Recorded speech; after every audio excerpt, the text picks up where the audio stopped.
Bonjour à tous et bienvenue dans un nouvel épisode de Passer à l'acte le MAG. Aujourd'hui, je suis quasiment en Italie, en tout cas pas très loin, je suis à Montgenèvre.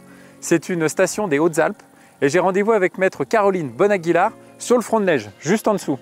Et aujourd'hui, on va parler de la famille recomposée et de la protection du couple dans la famille recomposée. Alors suivez-moi, on est parti.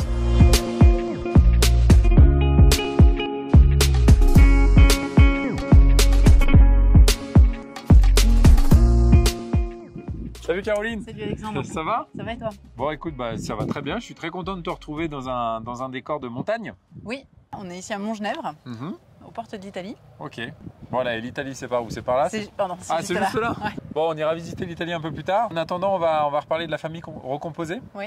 Et puis de la protection du couple dans la famille recomposée. C'est Et ça. puis ce que je te propose, c'est qu'on aille décrypter tout ça au cœur de la station. Allez. Allez, on y est va. parti.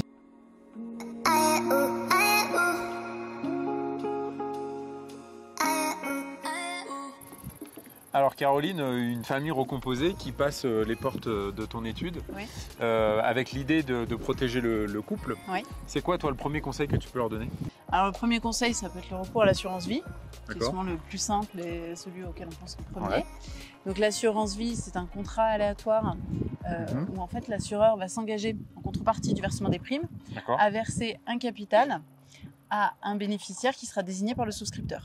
D'accord. Et l'avantage de l'assurance vie, il est double, c'est que d'une part, un régime fiscal de faveur, particulièrement si les primes ont été versées avant 70 ans. D'accord. Et l'autre avantage, c'est que ce capital qui est versé aux bénéficiaires, donc par exemple le beau-parent survivant, n'est pas pris en compte dans le calcul de la réserve héréditaire des enfants du D'accord. défunt.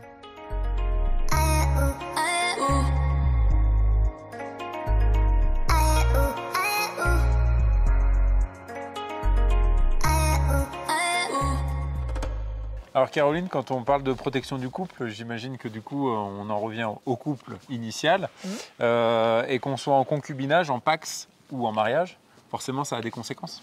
Oui, tout à fait. Donc si un couple a fait le choix du concubinage, à ce moment-là, la protection, elle va être plus faible parce qu'en fait, on considère juridiquement que les concubins sont des étrangers entre eux. Donc ils vont pouvoir se transmettre des biens par testament. Oui. Mais le problème, c'est au niveau de la fiscalité qui va être très lourde vu qu'il y aura un impôt de 60% sur la valeur des biens transmis. S'ils ont fait le choix du Pacs, la protection est meilleure parce que bon, là aussi, ils sont considérés comme des étrangers juridiquement, ils ne sont pas héritiers l'un de l'autre. Mais en revanche, s'ils prévoient de se transmettre des biens par testament, là, la loi a prévu qu'ils bénéficient de la même fiscalité que les couples mariés et donc ils n'auront pas d'impôt à payer. Ok. Voilà. Et il y a un deuxième outil qui existe en matière de Pacs, mais également en matière de mariage, qu'on appelle le droit temporaire au logement. Et c'est un droit qui est ouvert aux survivants du couple pendant 1 an à la suite du décès du parent dans les familles recomposées. Quand bien même le beau-parent ne serait pas propriétaire de la résidence principale, il peut rester y vivre pendant 1 an, ce qui lui permet de se reconstruire. Et alors du coup, en cas de mariage, comment ça se passe? Donc le mariage, c'est le régime qui offre la plus grande protection, avec des règles de base, donc, comme le droit temporaire au logement, dont on a parlé pour les pacsés, et également la qualité d'héritier pour le conjoint survivant, qui sera donc héritier du défunt, et qui aura droit, quand il s'agit d'une famille recomposée, au quart du patrimoine du défunt. D'accord.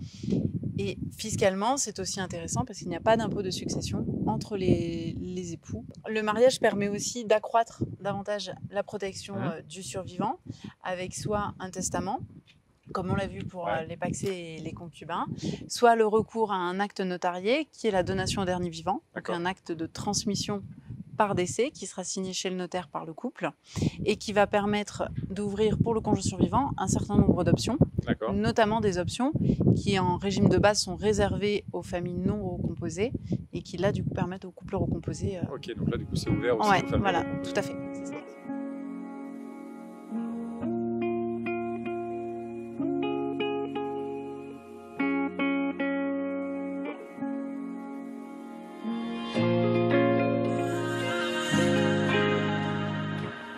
Caroline, si je comprends bien, c'est le mariage qui offre le plus de protection?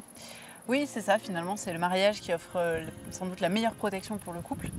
Mais après, ça va dépendre de la volonté de chaque couple, de chaque famille recomposée. Et c'est là où le notaire, avec son devoir de conseil, va permettre à chaque famille de trouver la solution qui lui convient. C'est là qu'il joue tout son rôle. Tout à fait, Bon, c'est ça. eh ben, merci beaucoup. Merci à toi. On a passé un bon moment. Ouais. Et puis on a donné quand même des informations qui sont, j'espère. je pense, intéressantes. J'espère. Bon, super. À bientôt. À bientôt. Et ben, quant à nous, on se dit aussi à bientôt pour un nouvel épisode. Et puis en attendant, vous avez déjà pas mal d'informations sur le site passeralacte.com. Allez, ciao.